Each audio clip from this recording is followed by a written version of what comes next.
morning. Welcome to Political Circle on Signature Television. The APC kickstarted it. They zoned the presidency in 2027 to the south. Their approach was unique. They endorsed the incumbent, President Bola Ahmed Tinubu. The PDP followed. They recently zoned the presidency to the south with no specific person in mind. Interestingly, Northerners are both in both parties. They are in both parties and are in hand in glove in taking that decision of zoning the presidency to the south.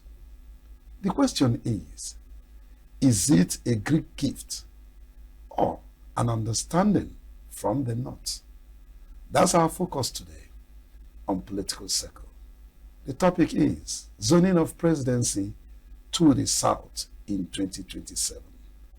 My name is Luke Mbo, and I'm joined by Dr. Ogazimora. Dr. Ogazimora is a historian, political scientist, and journalist. BA, MA, PhD in history. Former Chief Press Secretary to Governor Chimaroke Nnamani of Enugu State. Former Commissioner for Information, Culture, and Tourism. Equally a legal practitioner. Thank Dr. you very Ogazimora, much. welcome to Political Thank Circle. you, Dr. Mbo. I'm glad to have you here. My pleasure. Yes, when we talk about zoning, what do we mean? Okay. Thank you very much. When we talk about zoning, we are talking about leaving a political office for a particular part of the country so as to minimize the tensions usually arising from contests for power in Nigeria. It can be at the state level, it can be at the local government level, it can even be at the world level. But ordinarily at the presidency, the target is to have the contest narrowed in order to reduce tension and also to give every part of Nigeria the sense of belonging. That no section or no zone can or should exclusively hold that plum job, that it should go round. That is the essence of zoning. That is the objective Of zoning. Let's talk about zoning patterns in different political parties in Nigeria. How do they do it? Okay. You see, usually zoning is a matter of agreement. It is not compelled. People are made to agree that for certain reasons, this power has to shift to this end, either to settle a long test or long absence of feeling of belonging, or to cause the people to accept that they are also reckoned with to make contributions. Now, if you look at when this zoning became a hot issue from the Second Republic, that is during NPN, MPP, and the rest of them, I remember the words of Chobo Kadibo. He said that we zone that you, wherever you are, shall see yourself as a Nigerian whose turn you shall get to very soon. Okay. Right? Now, you take, for instance, you come to Enugu State, you can see the way they have zoned governorship. It has been rotating from Enugu East Senatorial Zone, predominantly in Kano subculture, to Enugu West Senatorial Zone, predominantly Abaja and Ogu, and then Enugu North Senatorial Zone, predominantly the cluster of what we call Nsukka, right? And it has been going there. And any attempt by any person to cause a shift is treated with hostility. You can see what happened when the last governor, Ifeanyi Ugwuanyi, was ending his administration, and people from Enugu North Senatorial Zone were angling to restart it for them to equal what they felt was a level of advantage compared to the other sections. And then it was strongly resisted. And eventually, the old pattern has continued. Zoning creates expectation. It also creates assumption.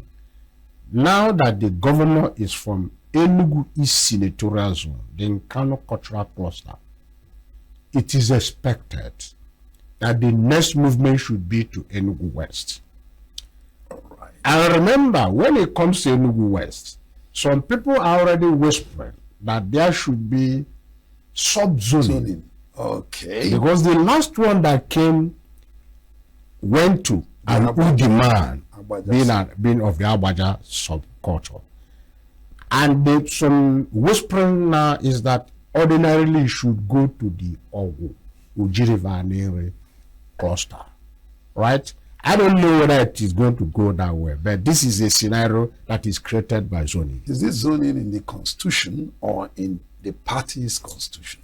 No, it doesn't have to be in the constitution. It's an agreement. You remember I told you it's an agreement. There has to be an agreement. You have to step over that constitution. You remember in 1998, the North vehemently resisted zoning. Indeed, in Abacha's constitutional conference, the North vehemently resisted zoning being included in the constitution.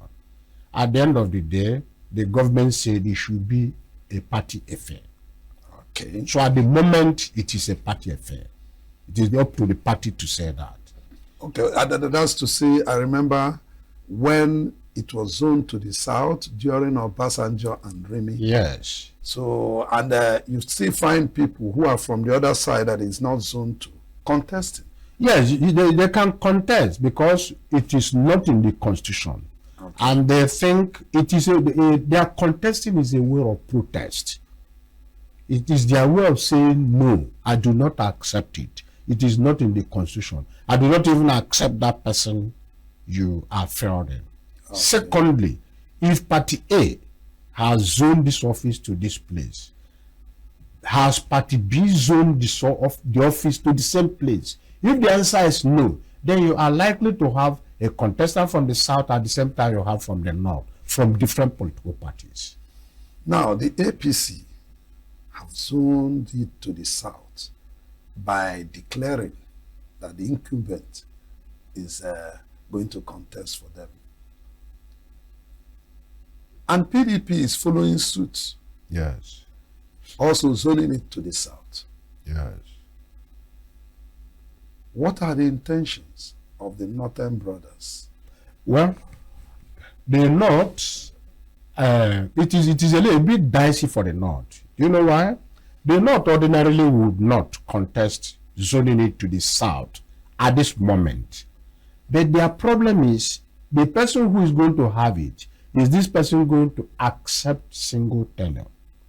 Because the North's interest is in, if it goes to the south, they have two problems. One, they want to evict, the core northern establishment, political establishment. They want to evict the president.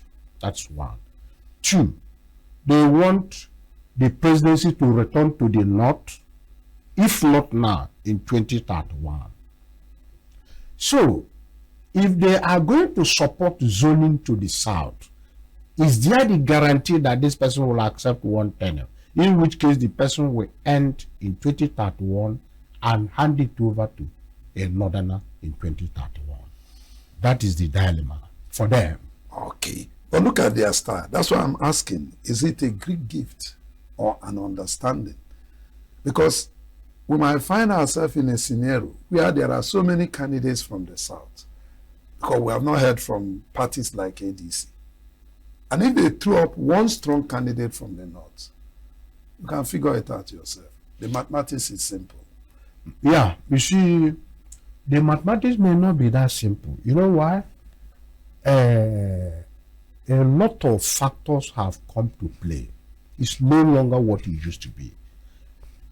2023 election ought to teach people a lot of lessons. You know, initially, we had split into regions.